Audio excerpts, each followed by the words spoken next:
Are we gonna have a meeting? There's a lot of people standing around here. We're not looking too good. Yeah, but I know real quick, because I have to be, I suppose people. All right, everyone, I'd like to call this meeting to order. It's 6:04, and I'm sorry for the delay. We had a little technical difficulty trying to get the projector hooked up. So before I begin the meeting tonight, before we start our meeting tonight, I would like to ask everyone to please be respectful of anyone who is speaking. We want to know that everyone should and will be heard during this meeting, so we want everyone to be very respectful of that. I am filling in for your chairman, Commissioner Cullen, Chairman Commissioner Cullen tonight. He has had a procedure today, so he was unable to attend. With that being said, we'll go ahead and get started. We have comments by our members of the general public.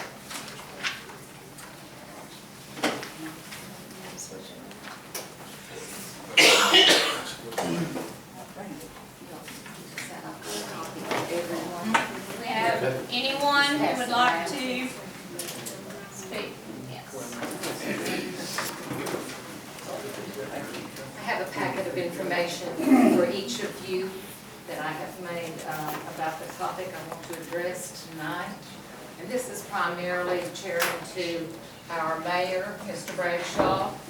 I don't know how many of you keep up with the refugee resettlement issues in our state, but it is rapidly coming to a head.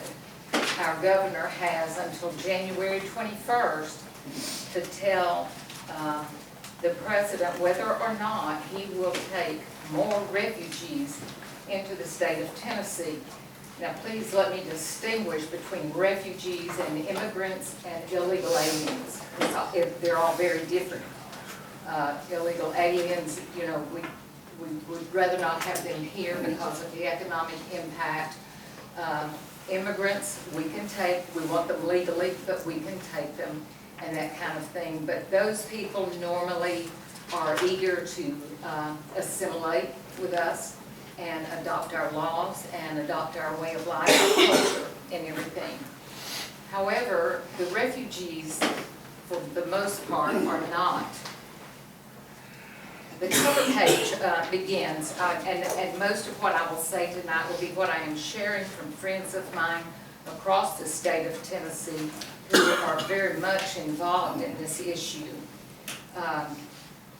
As I said, our governor has until January 21st to respond to the president with a written letter saying yes or no. Now, all indications at this point are that Governor Lee is going to say yes. And we do know that Madeline Rohero has already sent a letter to the governor saying, please send us as many refugees as possible. I disagree with that decision. As most of you probably know, Knox City is now blue. It's not red anymore. It is blue. And they have multiple reasons for accepting a large influx of refugees. So she has already written her letter, and I know Mayor Kincannon is already in office and all, but she will inherit that letter. The first lady I would like to quote some from is Kathy Henners. She is an expert in the Muslim Brotherhood and the influx of Muslim refugees. The way the president distinguishes between the refugees and immigrants or illegal aliens is whether or not they're seeking asylum. And if you want to seek asylum, it's because there are issues in the country they're coming from. Now, a lot of people say, well, you know, I'm a Christian, I love everybody, and that's exactly what Governor Lee told us at our cross-county Patriots meeting almost 2 years ago now, that he was a very compassionate person and he was a Christian, so therefore, in most likelihood, he would not stop refugees from coming in. Well, please let me urge you to rethink that idea. This is not a Christian or not Christian thing. This is not about hate. It's not about racism. It's not about Islamophobia. It's about preserving our way of life in this country. The refugees that we are taking in do not want to assimilate. They do not want to take on our culture. And I'm sure if you've, been awake more than 3 days in the past year, you're aware of that. It's becoming an ongoing problem. And as I said, they have a lot of reasons for doing that, for bringing in the refugees, and primarily it is to turn areas blue instead of red. As I said, according to the President, he has already issued an executive order. It's Executive Order 13888, and you have a copy of that in your packet. In that executive order is when he has given the declaration to all governors and local and state people. And this is because everyone needs to have a voice in this issue and whether or not we accept more. So the governor said, the governor and the county executive must both agree in writing in order for refugees to be resettled in our county. But now let me tell you something else. If Madeline Rohero or now Ms. Kincannon take up an overabundance of refugees in Knox County, Knox City, she could put them anywhere she wants them. And she could put them within a 100-mile radius of Knox City. That pretty much covers us. So we have to take a stand on this. We have to have a written letter to the governor, please, saying whether or not we do or do not want to take these people. A few days ago, a letter came out, and you will see a copy of that also in your package that says refugee letter built around Blatant Live. Unfortunately, this was a letter written by a number of evangelicals and churches across the state. And the way they phrased it, they said the vetting process is remarkably successful. Since the Refugee Act of 1980, no refugees resettled to the U.S. have taken a single American life in the act of terrorism. We can be secure and compassionate in welcoming refugees. Well, I beg to differ. There are a lot of people who no longer have their lives. There are a lot of people who are maimed. You have to think about the Boston Marathon. That was Muslim refugees, had been in a refugee camp, and that's what they did to us. There were a number of other people over the last 4 or 5 years that have also done a lot of things. And if you do your research or read on into this paper, you will see that. But I will not belabor the moment with you. However, our Representative Bruce Griffey, who actually is a representative from Paris, Tennessee, over in West Tennessee, is very much up to date with all of this, and he has already submitted House Resolution, or House Bill, 1572, to stop the influx of these refugees.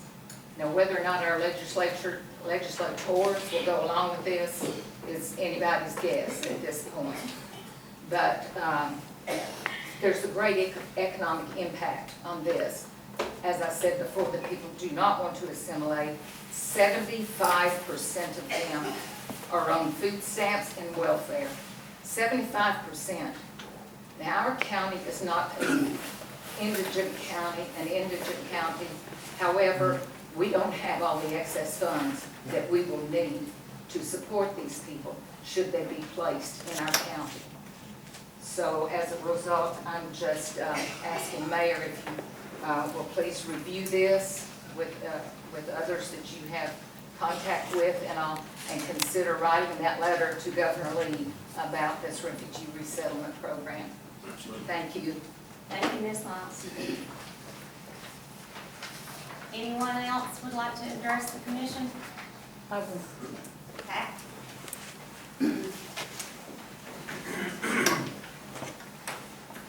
My name is Pat Hunter, and I would like to speak about a couple of, 3 items on the agenda. One is the 3A, the courthouse update and the courthouse annex. I hope that in your discussions and your deliberations that you consider having some space for some of the old archived records that hopefully we will get cleaned in the next months or so to, so they are housed properly so the public can look at the records, because they're old records. We have 1890 records.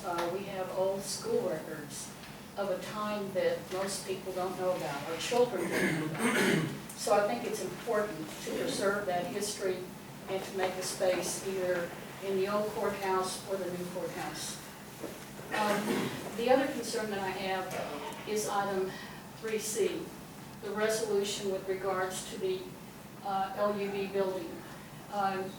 It was my understanding that County Commission already approved this, but my concern is, I keep hearing rumors that, and I hope this is addressed, that the entire building isn't being utilized. And I think that if we're paying for an entire building, that we should be using it, most especially when we are paying $1,000 per month for records being stored at another location. So that is my concern.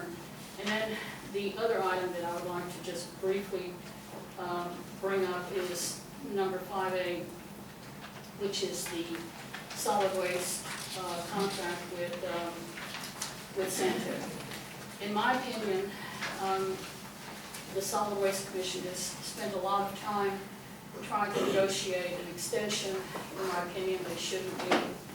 But my concern is that Santa is in violation of the contract. I mean, that's all there is to it. There should not be any dirt, anything else that moves from that landfill onto public roads.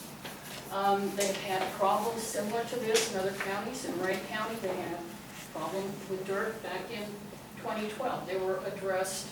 Ours just continue to just go on and on and on, and to use the wheel wash as leverage when in fact the contract says they are supposed to address keeping the dirt there, the dust at a minimum, and the fact that it is leaving their property, our property, and creating a public nuisance has to be addressed. And it's just a matter of getting the lawyer to enforce the contract.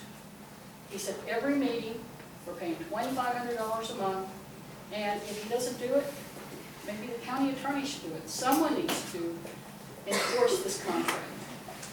And to give them an extension is just ludicrous, in my opinion, to create this kind of a public nuisance and for them to make millions of dollars at our expense is just unmentionable. Thank you. Thank you. Is the dirt and mud and stuff that's been a problem in the past, is it any better, or has it been addressed for the? Well, I'll be addressing that when we get to solid waste. I had a call On today, file. I passed that on information on to Kelly today, probably. They're making enough money, they could afford to do whatever needs to be done. Well, and we address some of that, so we will.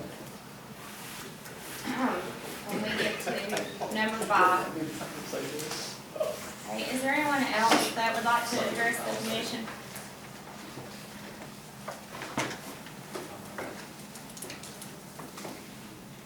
No one else? We're gonna talk about the courthouse like we did last time when we get into that part of the agenda. Now will be the time. Yeah, the Now- courthouse is on, Now, it's 3A is where we're. You gonna start public comment again then? Well, we can just go ahead with the public comments on the courthouse now. I'm sure there will be other comments made during that time. Well, it's kind of hard to, I know this is the way y'all do it, it's kind of hard to It's comment hard, when, I would recommend that, since really the primary reason we're having this meeting tonight has been about the courthouse, that when we get to that we allow public comments. public comments to be made when we get to. We've got a lot of stakeholders here. Yeah. Yes, I think that would be appropriate.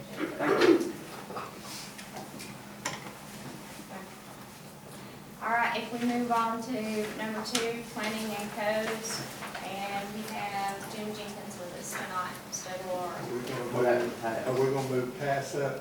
We're gonna let We you are do this next. one. We're gonna- Task actually go to 3. Pass it.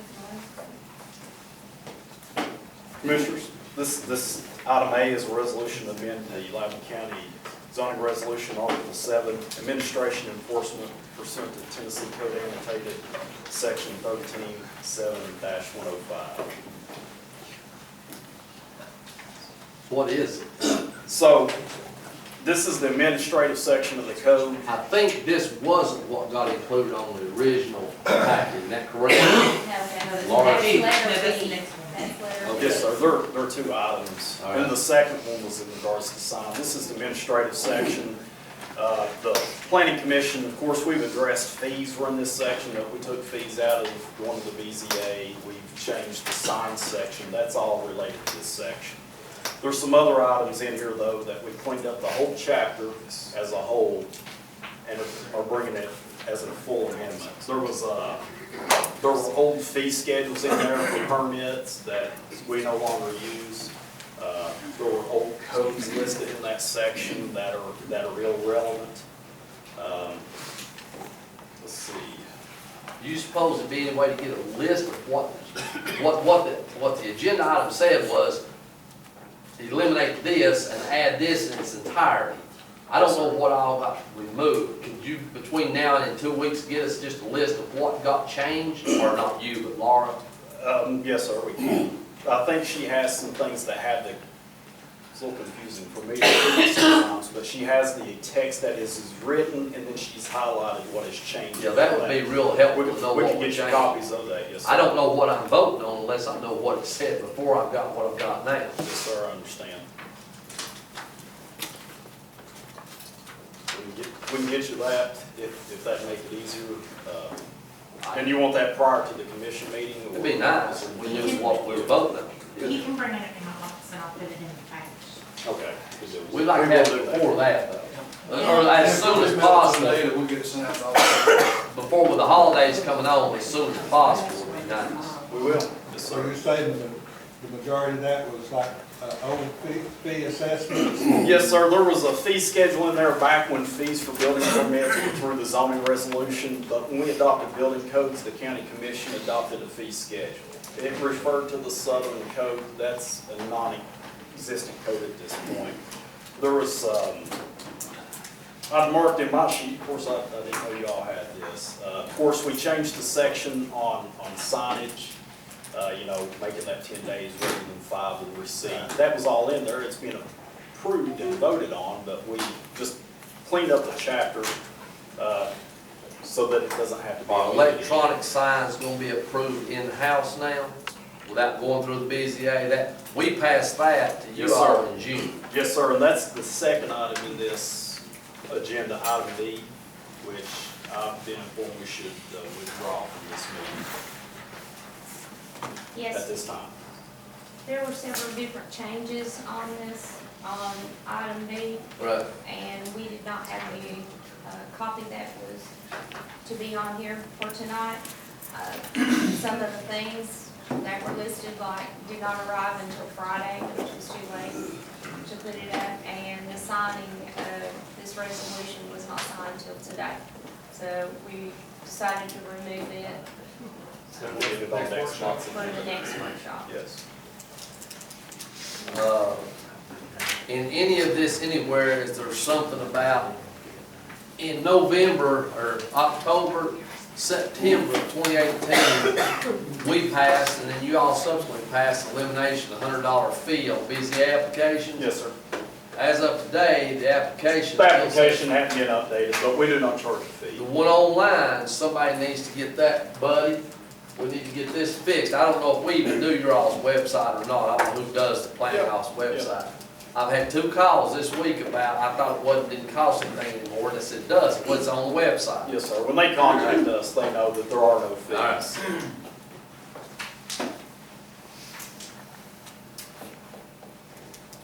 And that is in this section, but it was already approved, and it's already been amended. So we'll get the website fixed.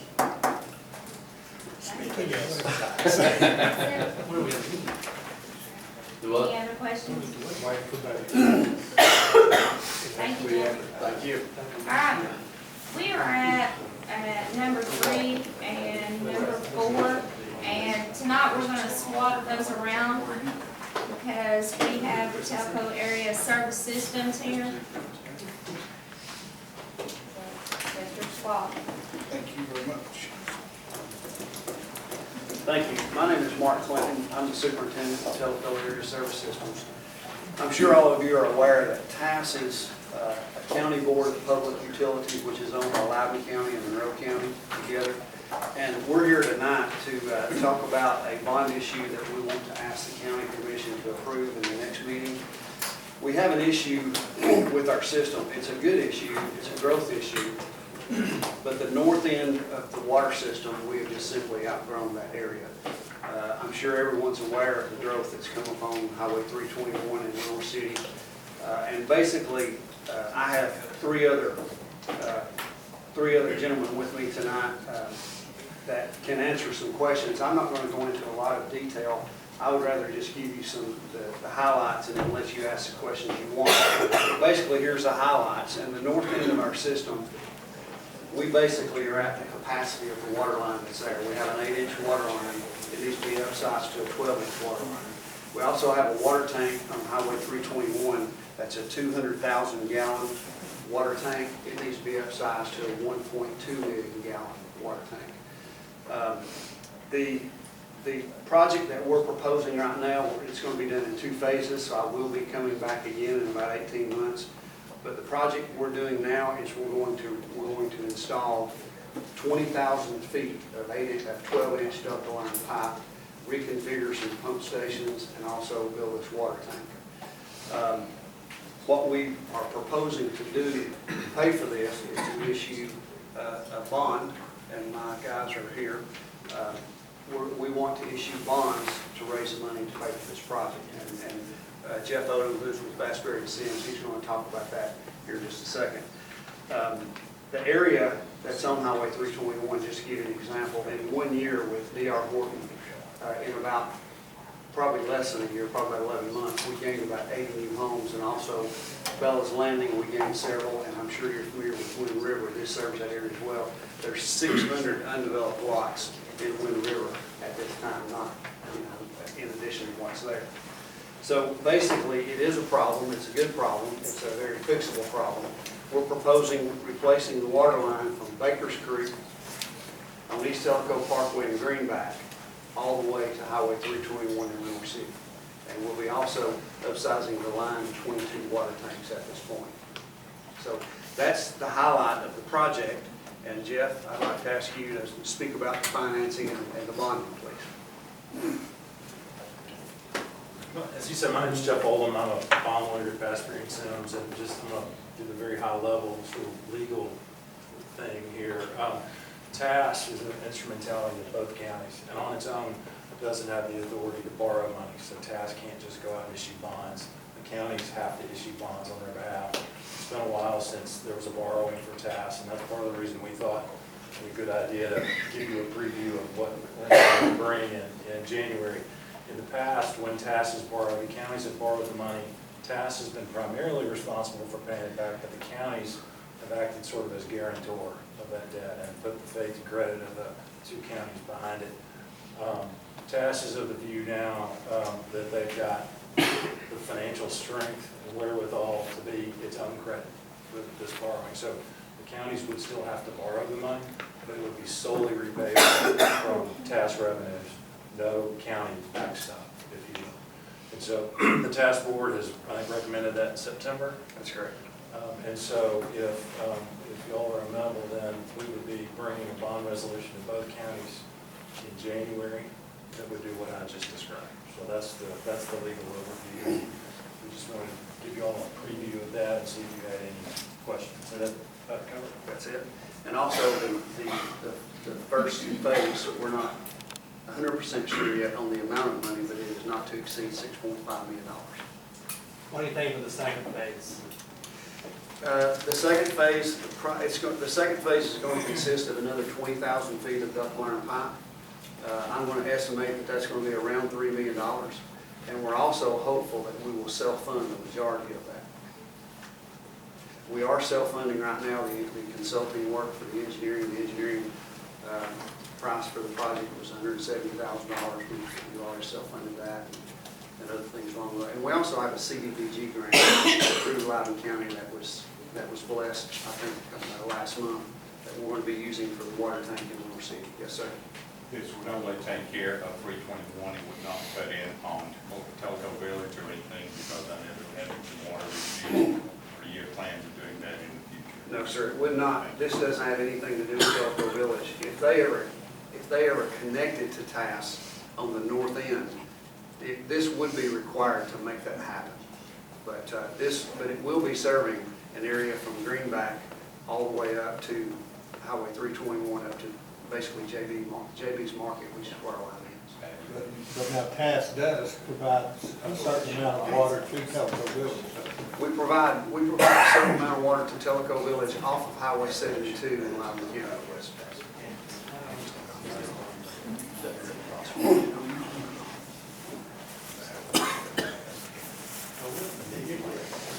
For the first time in my 20 years, I can say, if TAS goes belly up, we won't be stuck with this one, right? That's correct. That's what we've been able to say for the last 20 years now. If they go belly up, we're stuck. This time, it's all you, right? That's correct. There you go. It's a win-win. Our rates will be back into that. There you go. So who's going to be issuing the bonds? So there would be a joint bond issue of the two counties. And so, you know, the bond would have both the counties' names. And so it's an obligation of the two counties payable solely from TAS revenue. But what company are we using to facilitate? Oh, I'm sorry. You want to speak to that? Or Wiley Brothers. Wiley Brothers would be the underwriter for the bonds under the recommendation of the TAS board.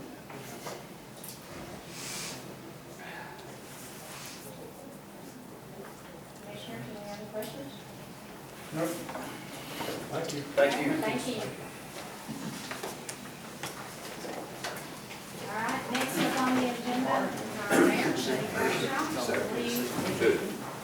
Thank you, Madam Chair. Under my name, of course, is the courthouse update as well as the courthouse annex. These are a couple of different items that are tied. As we move forward as far as the courthouse, historic courthouse, as we prepare for restoration, we've been asked for some direction on usage. Of course, usage and who's assigned to what square footage, it falls squarely on commission as far as for who goes where. And so, Susan, are you here? Are we looking for specifics? We need just some general direction, or from our contractors, or we need we need to be ready to vote on, or have some just general direction come January? The architects will be working on the interior design, redesign work. There's a limit to what you can do because of it being on the historical register.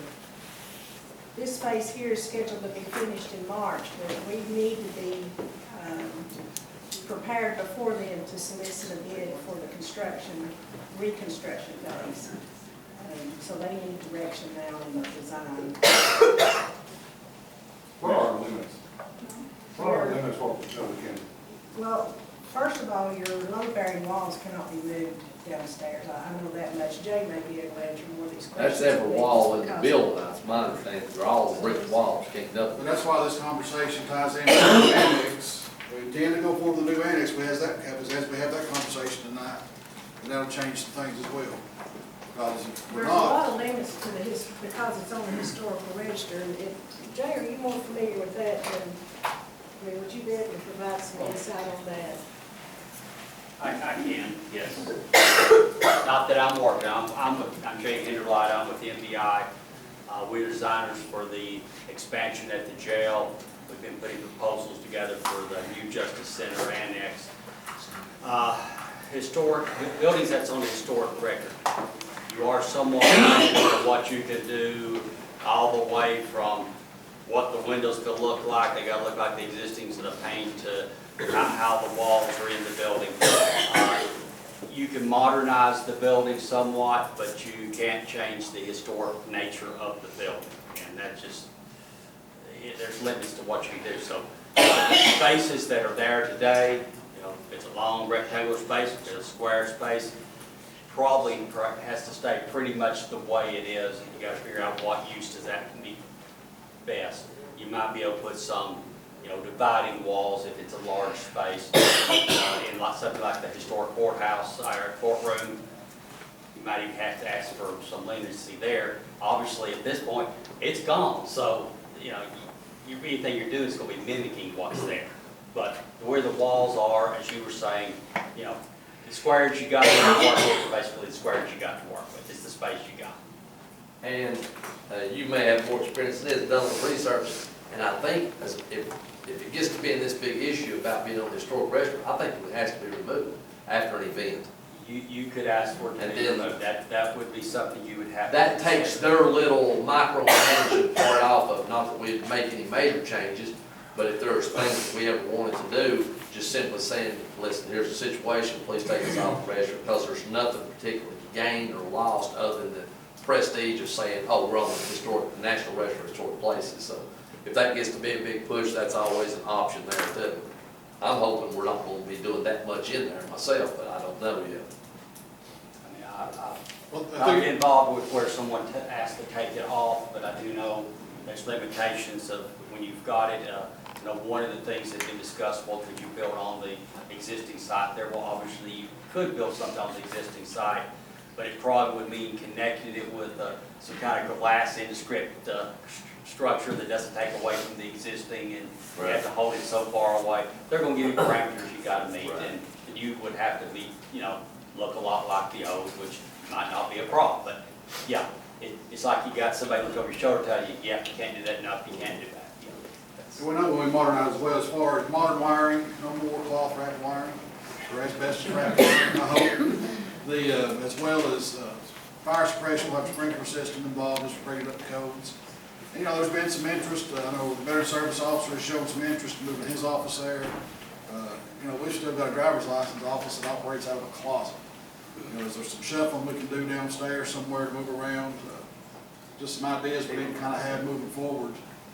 If you're not going to use the courtroom for a courtroom anymore, you can save some expense by not putting back into it all the courtroom features. If you just wanted it to just be one big open space, or if you divided it up into smaller spaces. But, you know, we need to know, are you going to have a courtroom there or not? That will affect the design and the cost. But there's going to be time for that conversation. Well, we should be well underway in knowing what we're doing in the big picture before that decision. I mean, they haven't done anything other than tore up the sidewalks thus far, so we've got time. We don't have to do this tonight. The architects need to be working on the design kind of as we speak, because then they've got to prepare some bid documents so we can solicit a contractor to actually do the reconstruction, because the contractor that's there right now is just phase one contractor. That's right. So phase two contractor will have to do a bids, and you don't want it to sit there for 2 or 3 months while we wait on another answer.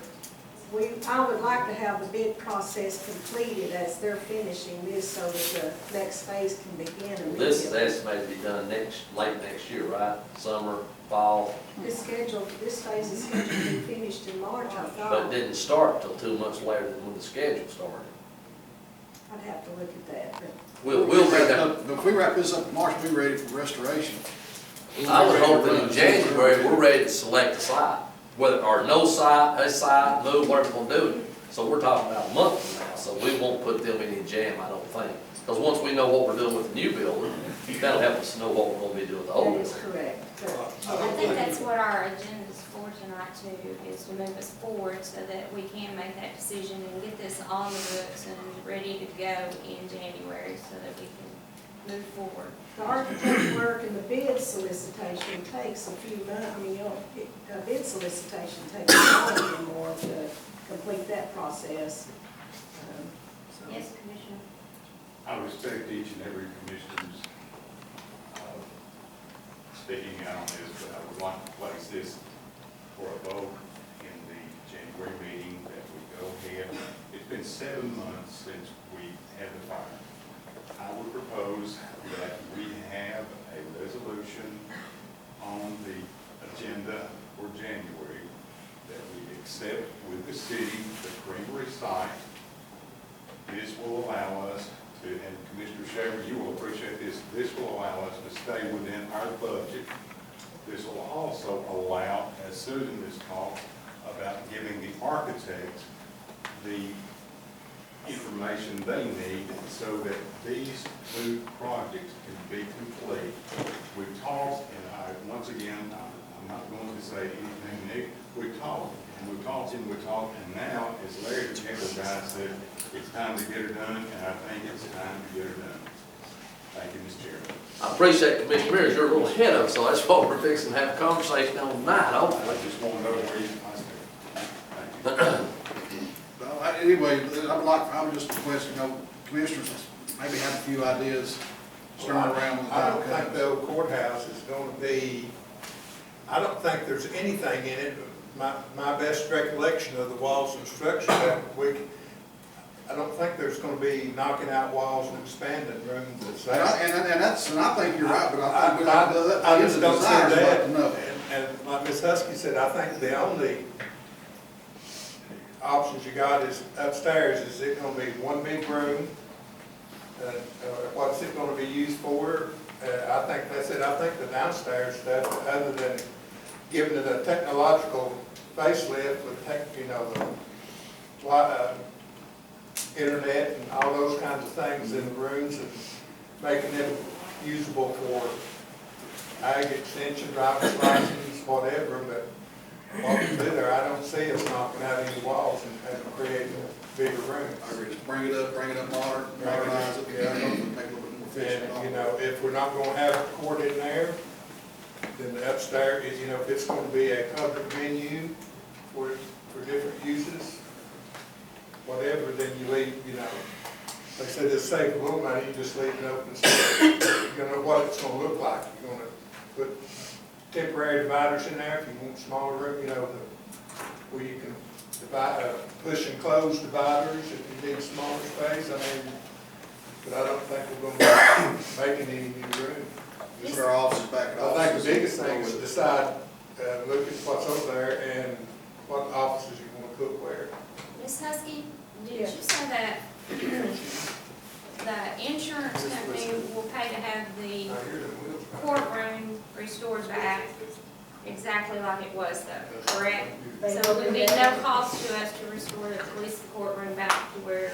They will restore it back to its former, It can be a courtroom. if that's what we want. As well as bring everything up to codes. Yes, yes. I wanted to make sure. I think one of the best suggestions, I don't know who first said it, one of the best suggestions I've heard is if the EDA that's now separated from Loudon City to Lenore City was on the main floor. That would make them a good place. They're kind of a, bringing people into the county kind of stuff. And on the side of that, if the upstairs does wind up, as the coach says, as a venue or something to that effect, that would be the point of scheduling the use of that building. People are going to want to come in and have pictures made on the spiral staircase and lights and that. Somebody would have to be aware and know of that, so that would be probably the least impacted office. There's two people involved in it, and it would be the historic.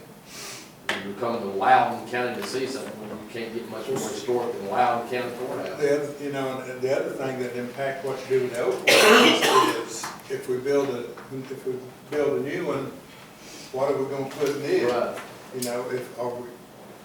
The things that we can be able to put in there, or things that we would like that we need a place for that don't fit in the new one.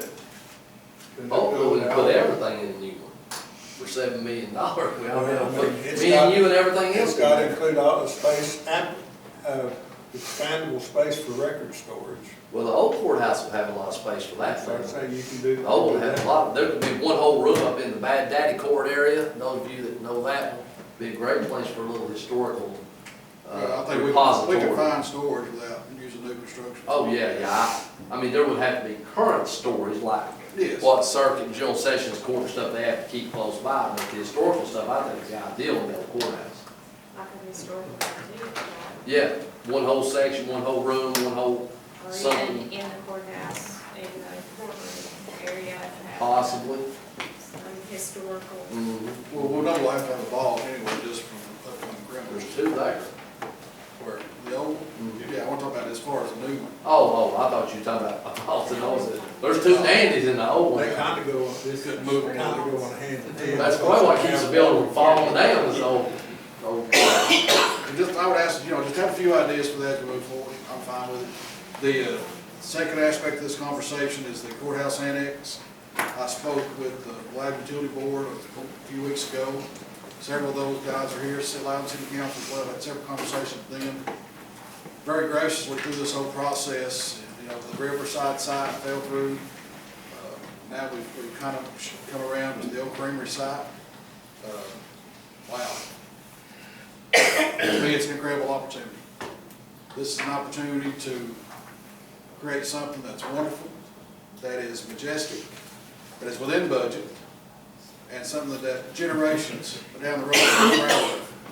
Be a landmark for this county, this county seat, and I think that this is my opinion, it's an opportunity that I think is just too good to pass up. We do have some, I'll open up for Chairman. Madam Chair, we'll open up the floor for conversation. We've also got some slides if y'all want to see them as well. Well, I think if we go ahead and look at the Premier View seriously, there is another excavation there that would probably save money if we chose. No doubt. Let's see the pictures first.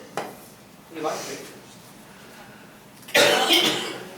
Gonna get it up there? Yeah, we can get it. All right, that'd be best if you can. If you can, everybody's gonna be looking at 11 to 17s. No, just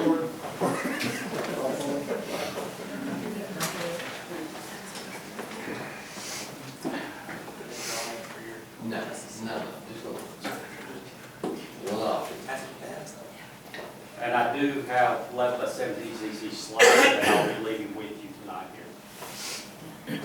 That's good. Thanks so far. Yeah, must have been late at night when they took that. This is midnight during the power outage. Because if he doesn't get them up, they don't get them up, we're gonna be looking at 11 to 17. Just thinking. That's thinking.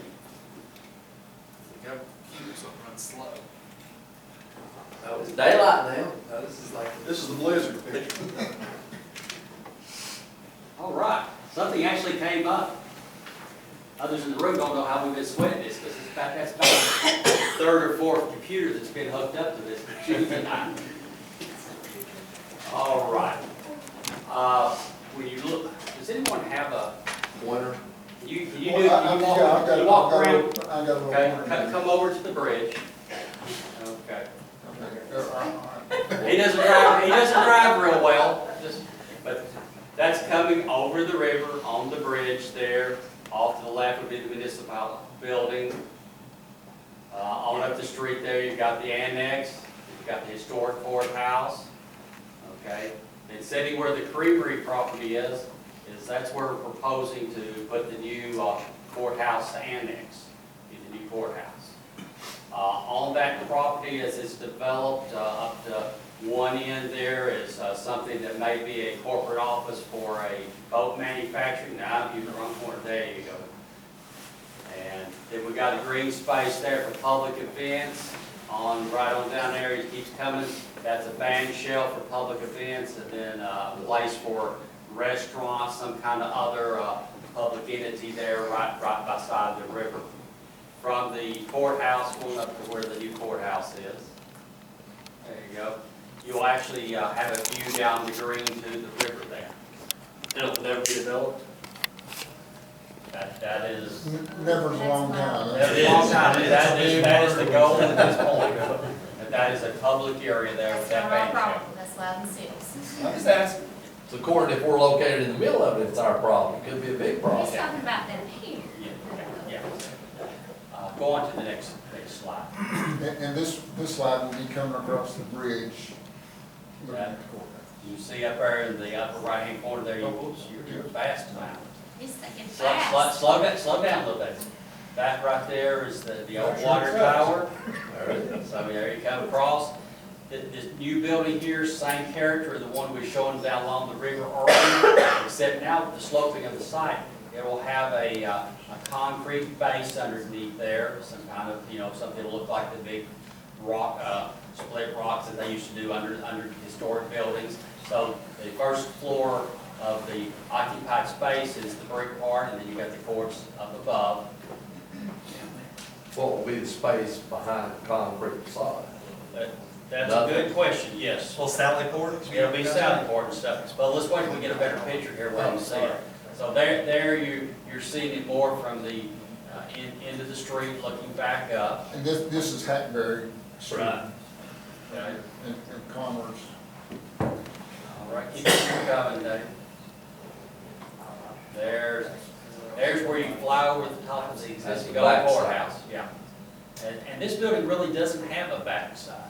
In fact, it'll have entry on 3 different sides potentially. Let's call it the short side, how about Yeah, that? that's the short side. And what's unique is that we looked at the short side here, and it lines up almost exactly with the courthouse annex. So all of a sudden now you've got this new courthouse, the courthouse annex, and the old historic courthouse almost making a square there. Really nice. This would be looking back off the property back towards the bridge. The building's brought How along. many square feet are you showing us of a building right here? That'll be about 11,000 per floor. That'll be 22,000 square feet all. We're shooting way past 7 million. Divide 22 into 7 million, and you're going. Well, we were almost at 7 million, 20,000 square feet, 2 floors. You're close to the square footage there. Again, all this is going to depend on the square footage that you decide in the program as we go through. It's decided by the amount of money we have. It's the other way around. The square footage will be determined by $7 million. At 20,000, we were about 6.1 at 20, so we've got a little bit of leeway. And this is where you're going to have to make some decisions, folks, because last time I was in here, I heard a large court and 2 small courts, sports court. Not from us, you didn't. No. So you've got to decide, what is the program that's going in here? Is it 1 court? Is it 2 courts? Is it county offices? You'll tell us what goes in here. But we can size the building to meet the $7 million. We have court and 2 county offices that need to go in there. Courts and 2 county offices. And storage. General sessions and circuit court clerks. And storage. Criminal court, not general. I'm sorry, criminal court, chancery court, and clerk and magistrate. Just swing on around, Dave. One more. Okay, now you start to see more from the riverside back. You can see we put planting and stuff there that sort of covers up your view in there. Underneath the building there, you would have an entry to a sally port so that you bring the inmates inside the building. You're not walking them in from the outside. They come into a secure area. Behind the building, there's a place where sheriff's department can park their cars when they're coming in there. And on this end here will be a second entry, which allows access for judges and court officials who need to be in a safe location. And those would be a secure location. And downstairs, there will probably be space left, as you all said, for some storage. That's the 3 things I would see happening in that area underneath the building. Basically, it's secure parking, it's your sally port, and it's whatever's left is your storage. If the project were approved and, let's say, you could, bonds and everything went out, let's say, March or April, how long would it take for completion of this project? Okay, design-wise, I'm gonna say about 6 months. Probably usually takes a couple of months to bid something like this. I'd say maybe 14 months to build. You're talking about 2 years probably. I mean, that's being optimistic that everything moves along. Well, the 2 years are reasonable. And I think the big decision we're trying to make here is not necessarily exactly how the building looks tonight or what's in the building tonight, but I think you're trying to decide where's the location. We got pictures of the annex site now like this? We do Huh? not. No. We don't got any pictures of the building, the annex, I mean, not the annex, the Justice Center? No. I'm sorry. Not the same kind of No? details as this. No. We just have one that's on your website. Yeah. The one I built, yeah. Now that, Sit down, Bill. Yeah, I will, I'll have to build that. Look, can I hook my phone to your computer there a minute, and I'll show you? Well, I think it's important, location, no matter, forget location about this minute. We've already, David, we've already secured the money, we've already voted and borrowed, we've got the money. Tracy, am I right? Commission has approved the resolution, the bonds have not been issued. Correct. So we have $7 million. We went through this kind of with the jail, we've gone through this other thing. We have $7 million. That's to build it, outfit it, make it functional, the whole 9 yards. We have $7 million. There is no more money.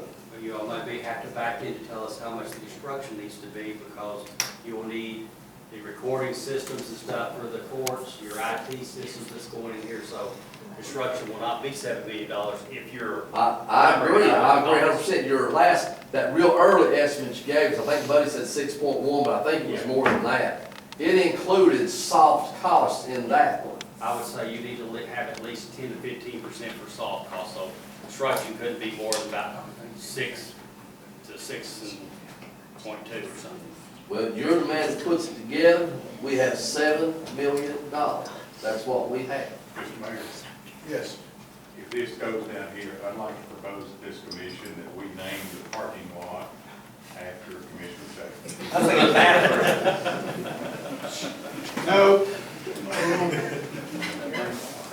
I got a question for the city of Loudon. How much, so will that all be our parking to the north? I guess that's north of the, Over here? yeah, is that all for, If I could interrupt it, we're just showing this parking right now that, you know, once we get into the site design, that could all change. So we're not necessarily counting on that parking for the courthouse. sorry, city of Loudon, sorry I asked. Where would parking be for the courthourhouse? Well, and we could, I believe this is. It's gonna take a lot of space. Yeah, Day Street down here, you know, if we were to move the building over slightly, that we could, you know, park along Gay Street. Also, you have this existing parking up through here that can be utilized. I just want to make sure we have enough parking. We'll put it in the restaurant location, the boat manufacturer, and this, I just want to make sure we got enough parking. Well, I would think that the parking with the boat would go with them, and the parking with the restaurant would go with them. My position was that parking there would be during the week for the courts and be for use of by the public, because on the weekends, that's when you're having events, that's the parking for the events. David Matlock, for location precision there to the west above, actually I'll take the picture, above, up there, the little white buildings, all the pretty white buildings, that's essentially where we're holding court right now in the old Loudon City buildings, is that correct? No, that's, yeah, we're showing parking lots. So that whole section's torn down. Those are like existing houses, the little housing and stuff like that, Yes. okay. Yes. But this whole section right here, if you include the parking lot, is that whole area from when you first come off the bridge, the little houses on the left, the current LUV building, everything is where I said where the parking lot's at. Right. That's correct. And I think that's. So there won't be any parking there for a while. Right. Okay. Like I say, we can optimize this some and, you know, maybe utilize Gay Street a little more with parking and, again, you know, we have this parking over here. Probably a whole lot less green space would help with the parking, something like that. Is that lots of green on the Yes, other side? yes, we do. Yes, I know that's popular, but parking's important. Cut out a bunch of trees. Absolutely, cut them all out. Depends on how much visibility Easier you to want maintain. there. David and Jay, the house, this site from a build-ready standpoint, as far as moving dirt, it's close, am I correct? Yes, and Jay and I have talked about this before, this would probably be the most efficient dollar site that we've been looking at. Been any core samples done? Not yet, not that I'm aware I of. mean, we don't know anything that's under until we have a core sample, right? Has the city done any of that, Mayor Harris? I I think know we got we did on the whole I side. know the environmental report's done, that's good. My assumption is you're speaking of geotechnical services to see whether or not the land is suitable for a building. It's a very large building that's already, was already there. I remember it, I'm old. But has there been any like phase 1 studies like we had down on the river down on this property? Environmental? Yeah. We were expecting the riverside had already, actually, we've been told the riverside had been done. There were tanks removed from this site. Tanks were removed and, But has there been an environmental study? Mhm. This property was purchased in November of 2017, 2 years and a month to this meeting. And the due diligence performed by LUB included a phase 1 and a phase 2 environmental. Can we get Before the copies of purchase. It's public They record. purchased it. They did an environmental. Well, somewhere it should be on record. Yeah. TDEC will have it, nobody else, just like they did on the riverfront. I mean, we spent 6 months thinking about doing the river, we were on our way, we're rolling, bang, that got knocked. I don't want to spend another 6 months here and then find out something that predates you all or us all that sort of stuff. There's a nuclear weapons plant buried underneath there. Those things are just, those things, somebody's got to know those, I would think. And I think there has been a phase 2 that come back, that the property is clean. Have you seen it? I have not read it, I have. I just want to read, I just want to look at it. You have seen it? Yes. He has seen it, he says. I would like to. I have not read it, I saw the report. Yes. pretty sure it was split between LUB and the gentleman that owned it. We shared the cost of it. I'm not questioning whether it So happened. there's, I just want to look at it. there is a report. You should be Yeah, able to, it's a public record. Yeah. Mr. Mayor, I know that the city's gotten a large grant, I believe, for a walk areas and things River like that. walk, yes, right.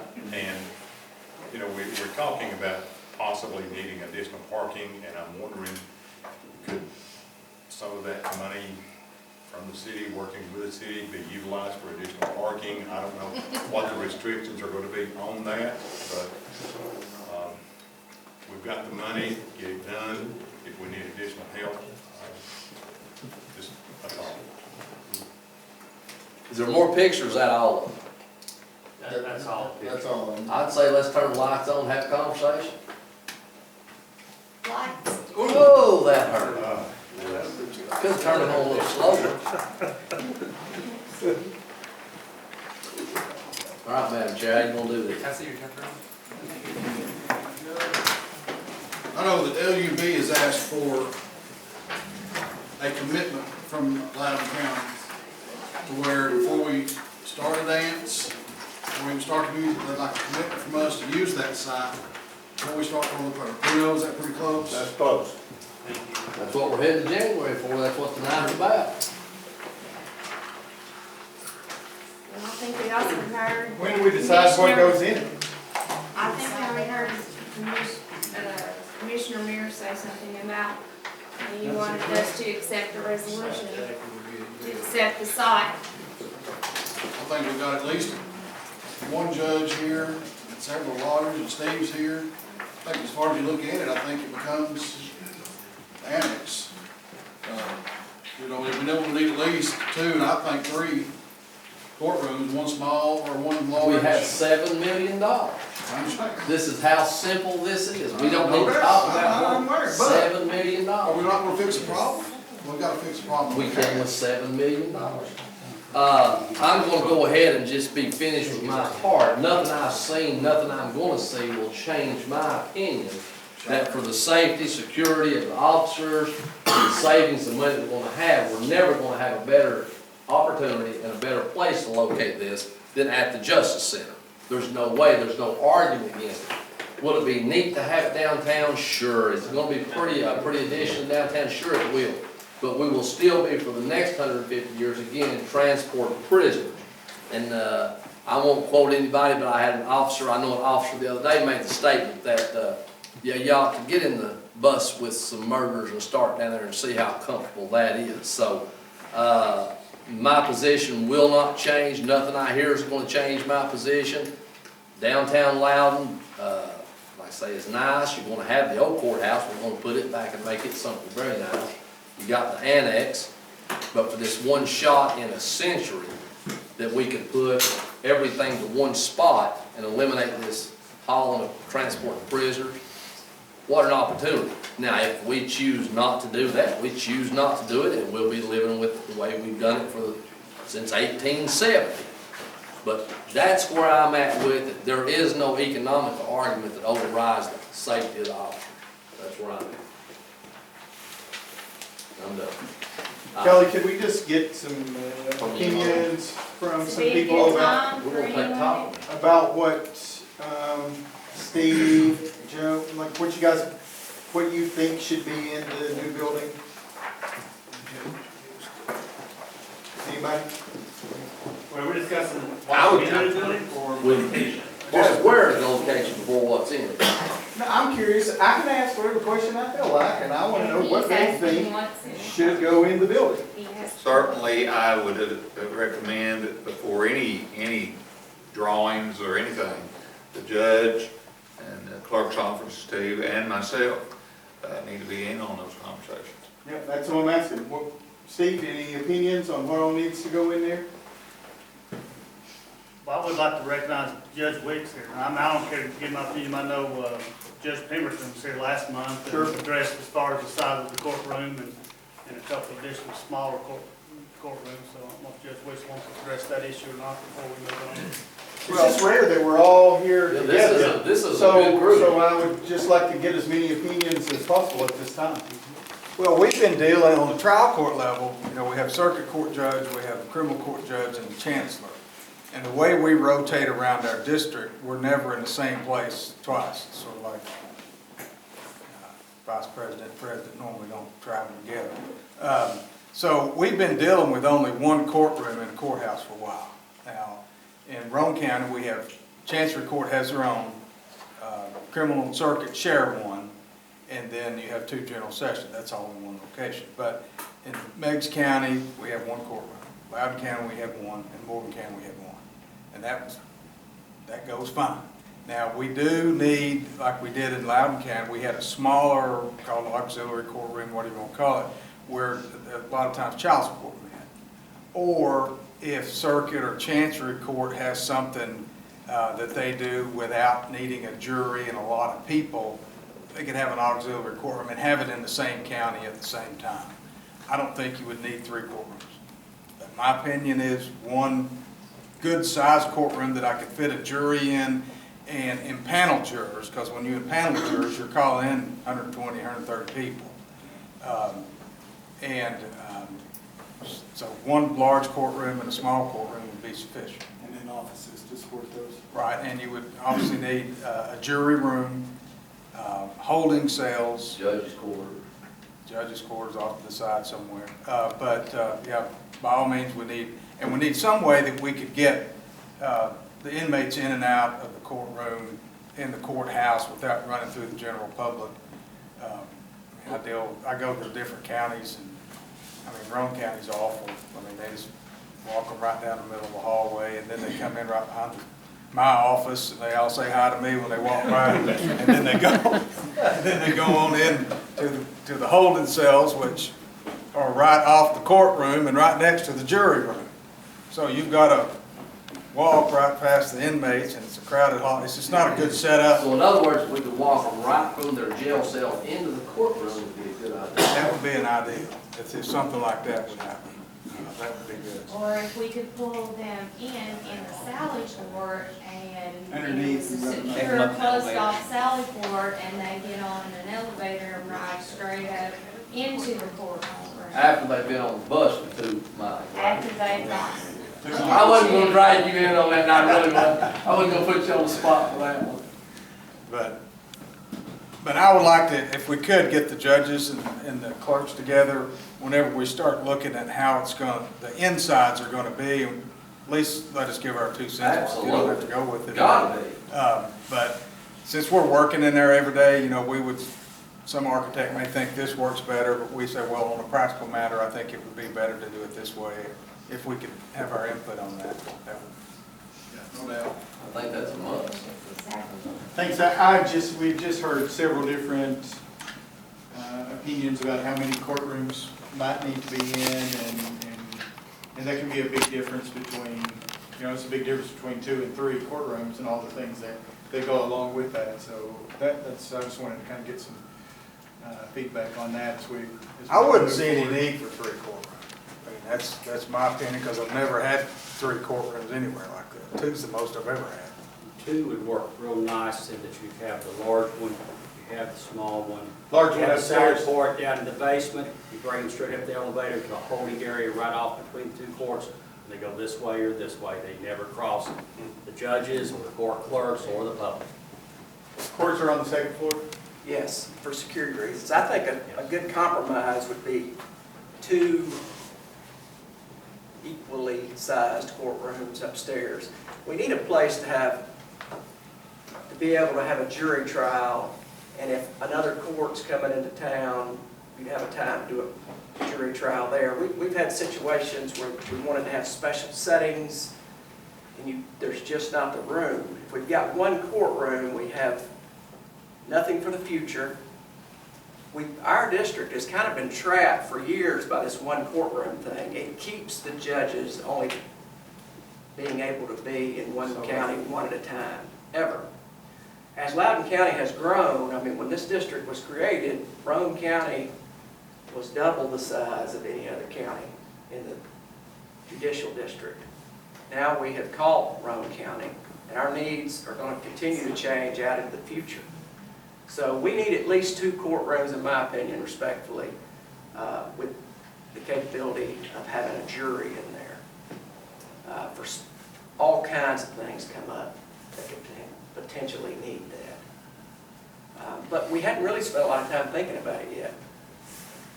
So it would be something that I think a bunch of heads get together. When Judge Pemberton was here, he said 3. I think at least 2 that we could seat a jury in and have a big enough seating area. You may have 2 small ones. Smaller if we have to make them all 50. Absolutely, that's a monster that we have in the Loudon County Courthouse. I've been that many times, and not since my grandmother was killed in 1974 have I ever seen a crowd down there. It's usually half a dozen family members and stuff like that, so I think working with the judges, you all know what you see, you and Mr. Pemberton, the Chancellor don't ever have nobody in his courts. But when you impanel those jurors of 120, they're in the large courtroom, right? Yeah. Well, that's the biggest crap when you're impaneling jurors, or if you had a murder trial and you're calling in 8, 9, 10 panels. And then, you know, but once the trial starts, yes, you've got your 12 jurors. Right now, so we just do that at the annex, have we done the? We used to do it in the main courtroom, impanel them in the main courtroom. I mean, We impaneled last week at the Loudon Municipal. Yeah, that's right, Loudon Municipal. We had close to 145 people, and we were packed in there. So I mean, my thoughts are 1 good-sized courtroom would help us. 2, we do need 2 courtrooms, but definitely 1 good size where we can impanel big groups if we have a big criminal. When you say impanel, what does that mean to us laypersons? They're all sitting here at one time waiting to hear their name called. Right, so we send out jury summonses to people that have randomly been picked for jury service, according to how many cases we have coming up and so forth. So but they all show up at the same time. Right, they all show up. So we had 145 that showed up the other day, and we go through some procedures and so forth. Then we actually seat them, 12, of course, 12 per panel. So right. We've got 12 panels that we seated in this last term. Does it all have to be done at one time, all the impaneling on Well, because of the lack of a decent-sized courtroom, we've actually done it in 3 different settings before in our small courtroom where we are now. Commissioner, It's just, this is the first time we tried one big one, and it worked okay. Commissioners, I'd like to recognize our district attorney, Russell Johnson's here. Would you like to help us out on this? There's our You don't want to hear me tell you I told you so, so you probably don't want to hear from me. But when you're thinking about the courtrooms, you know, listening to Joe and Judge both, you know, where we're really overcrowded is the Justice Center. And as far as if you ever want to anticipate growth, I think you need to look at allowing for that growth in the Justice Center courtrooms to come back to the courthouse. So, but because, you know, we're bursting at the seams up there, and I don't know how long that can continue. As Joe pointed out, you know, Rome County is, under the Boyd Center figures, 1.2% negative over the last decade going into the next decennial census. Loudon County's, you know, the fastest growing county in East Tennessee at almost 10%. So that growth is only going to continue. It's going to be reflected in the criminal court docket and general sessions court, so don't ignore that just to get the courthouse built. You know, do some long-range visioning and planning and thinking, and think about, you know, how you might want to transition that, whether the location is at the Justice Center property or in Loudon. You know, right now, if you're just building for right now, we need one large jury courtroom and an auxiliary courtroom. I agree with that. Do we need 3 courtrooms right now? No. But if you want to plan for the future and really look down the road so we don't get into this situation again, you need to look at that possibility, or at least allow for expansion. You know, the thing that always bothered me was the annex that we have right now was supposed to be able to expand, and, you know, there was our growth, and, you know, somehow that didn't happen. Building code changed, architect issues. Are you talking about 3rd floor? Yeah. That was a myth. It was never built for a 3rd floor. So, you know, but that was how it was sold to us, in my recollection. And that's one of the reasons I brought up the Creamery, because when I went up and Sheriff Guy was so gracious to tour us on the new Justice Center.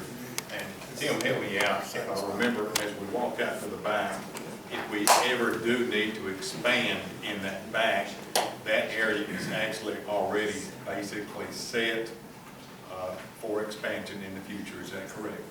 Yes, that's my understanding, that it's excavated, that everything is there to support another pod. The kitchen, the cooking, the laundry, all the water, the hot water heaters and all, and the generator is ready to support another 200 and something man pod. So, and we're anxious for that to continue as soon as they finish with this. So that Rouse, the contractor, he wants to stay here, so he loves it here. And it's a great idea, guys, don't forget. Construction cost is never going to be cheaper. But going back with the clerk's offices, storage, record storage, expansion, you know, you saw the issues with the courthouse with record storage and what we're having to pay to recover records.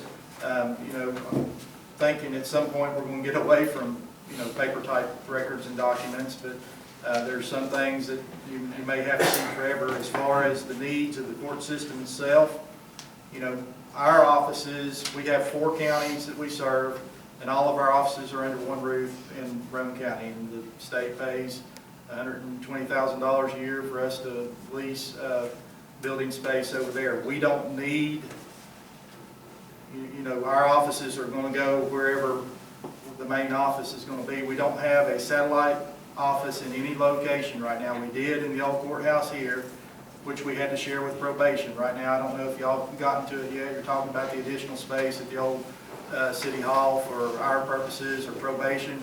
You need probation offices where you can have people coming in and meet with probation officers. When we're there, we need offices to do our business, to meet with victims. The public defender's office needs it to meet with clients.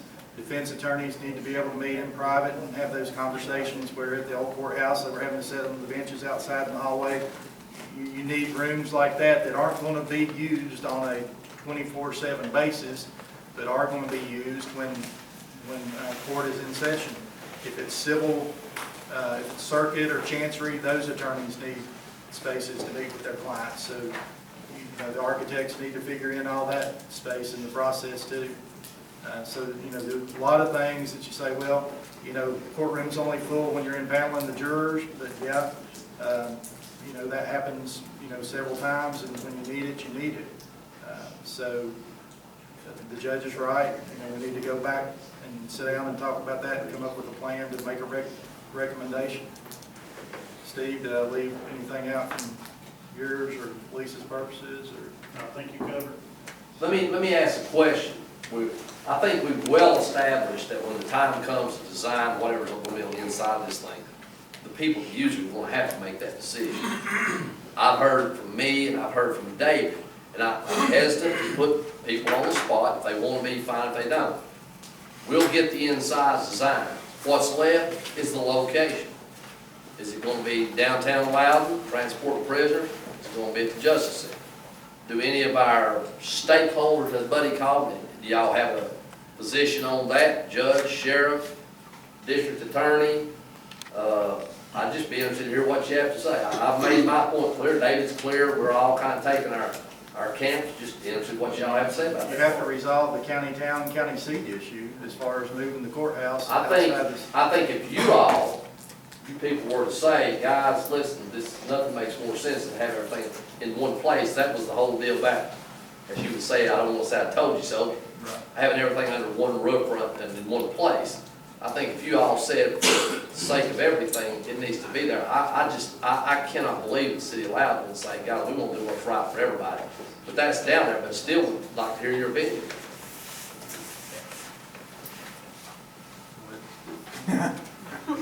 I'm waiting. You're not from here. I'm trying to get back. See if they're gonna stand up or not.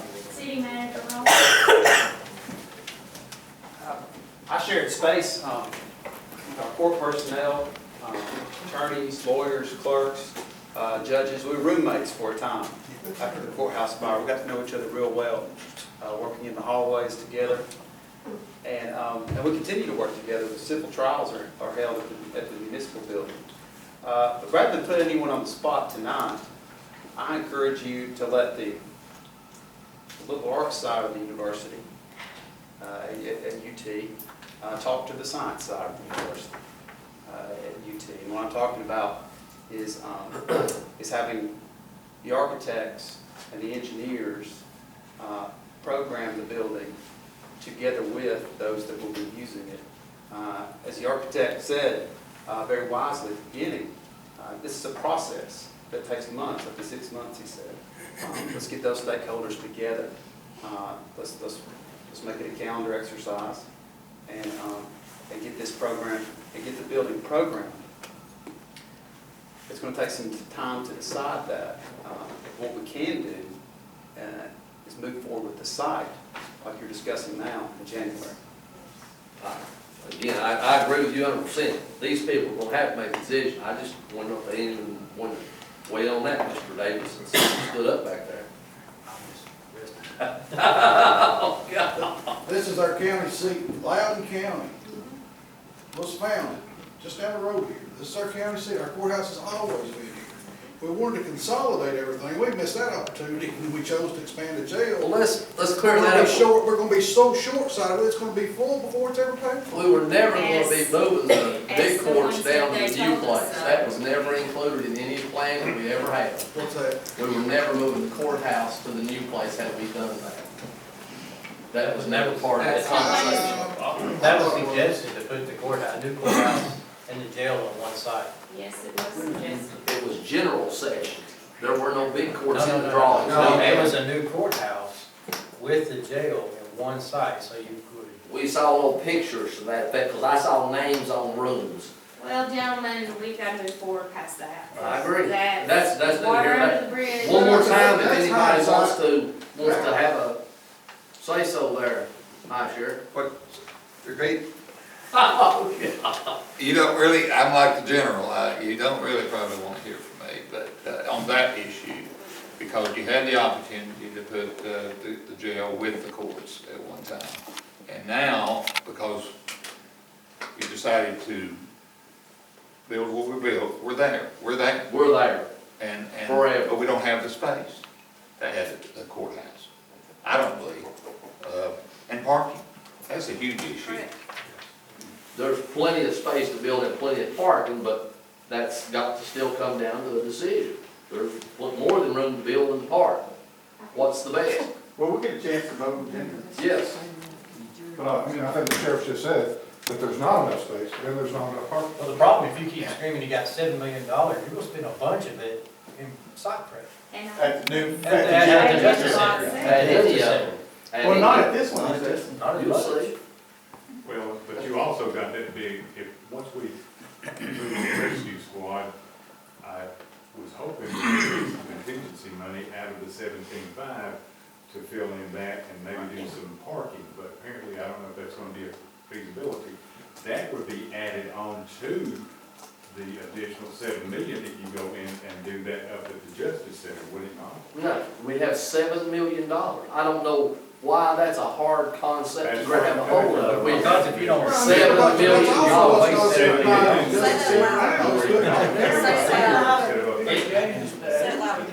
We can. We can. If you're only gonna have $7 million and you don't build what you need, you're wasting $7 million. That's exactly right.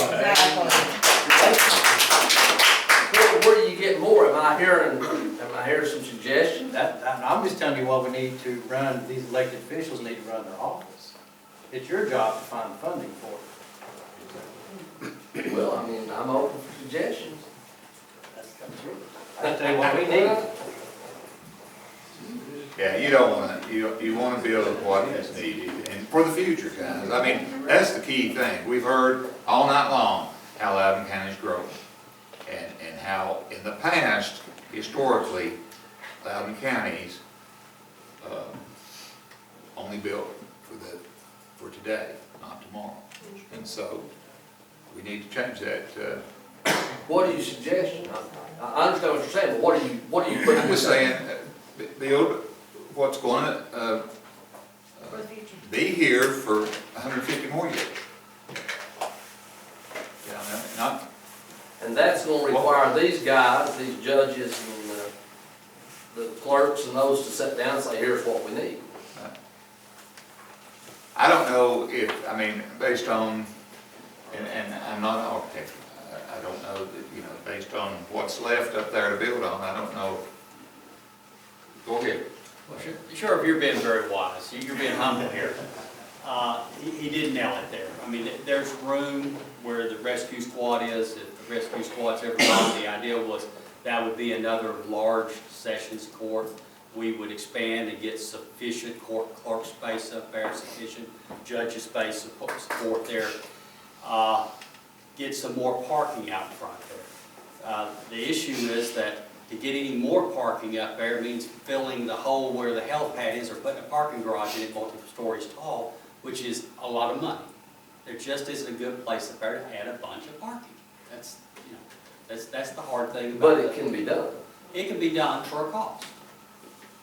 You know, you can put a 4-story parking garage down where the helipad is, and walk off the grade up there with an elevator, and probably solve the parking problem. But you're talking probably the $7 or $8 million right there for a parking garage. Well, Yeah. Please don't put parking garage on me. Yeah, I know. Parking But garage. that's the struggle. I'm trying to, the sheriff is correct. The problem up there is parking. You can park, you can put a couple more buildings in there, but you can't really get the parking. David, you know any great ways to solve the parking problems up there? No. There's ain't enough land left. So that's the struggle up there. We can put a building too, we can put buildings that go up, but we can't make parking. Well, Not cheap. I think the Loudon City has come here, and LUV and the utilities are here to say that they're here, they're in support of, they want to help, we want to do what's right for Loudon County.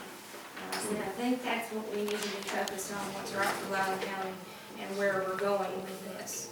And I personally want to thank you, for Loudon Utilities and Loudon City for bringing the creamery option to us tonight. And I think that's what we really need to look at. Mr. Mayor? As I stated, it's been 7 months, and I think it's time that we decide and move forward. January, we'll vote on it. Decide location, and then what, regardless of, it doesn't matter about location, they can start meeting in the morning if they want to start talking about where to, how to build the building. I mean, it don't matter. We're going to build the building. We're going to build the building. That's coming. Where it's going to be built will be decided in January. May I ask a question? Yes. With regards to the creamery site, what is the size of the creamery site? And also, what are the terms? Is this an outright gift, or are there any strings attached to the property? From a utility board, we haven't voted on it. We've discussed this at length. Okay. And like Kelly said, we are in support of what's trying to happen here in the county. And that's what we want to do. We've got property, no doubt about it. We've got the property. And that, in our opinion, that's a perfect place to put it, the way the land lays right there. Now, how much land is spread out there? What, 4 acres there, 4 or 5 acres? You remember? It's over a dozen acres altogether. Well, I know, but I'm talking about the creamery site, all the way up to Union Street. In other words, that whole side of Hackberry is open. Right, now, I believe it is close to 4 acres. That's what I was thinking too. And so there's plenty of room. And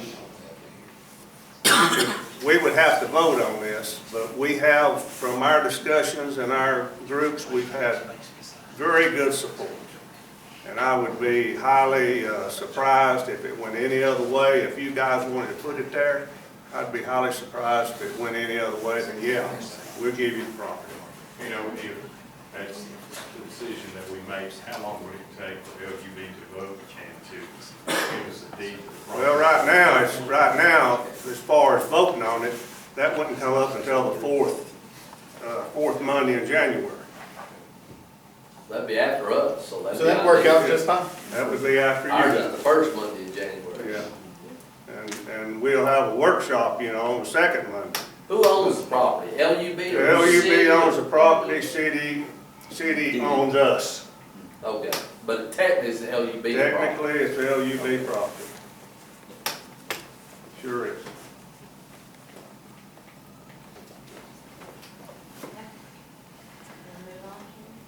You wanna take a So break? we're- 5-minute break, Mr. Chairman, we're done with this part. For some of us old.